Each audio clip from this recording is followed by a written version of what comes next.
అరే మామా, చెప్పురా మాయా. బండిని గోల్డ్ చైన్ అడిగాను కదా, వస్తావా? బయటే ఉన్నాను రా. బయట ఉన్నావా? సరే వస్తున్నాను.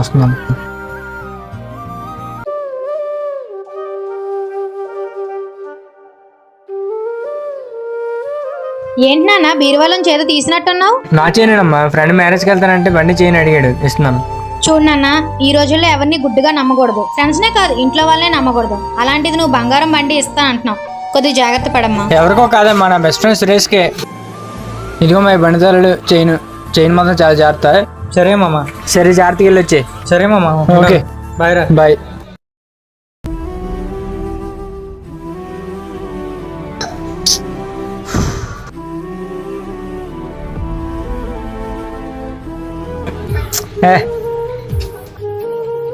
ఏంటి వీడు ఇంత టెన్షన్ పడుతున్నాడు?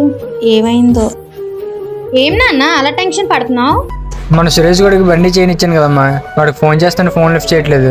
అలాగని ఇంటికి వెళ్తే ఇల్లు ఖాళీ చేస్తారంట. వాడికి ఏమైందో ఏంటో. ఇల్లు ఖాళీ చేశాడంటే నీకు ఇంకా అర్థం కాలేదా? వాడు నేను మోసం చేశాడు రా. 2 రోజులు తిరిగి 4 మంచి మాటలు ఆడేసరికి వాడిని నువ్వు గుడ్డుగా నమ్మేశావు. వాడు మాత్రం స్నేహం పేరుతో నేను మోసం చేశాడు. ఇక నుంచైనా జాగ్రత్త పడరా.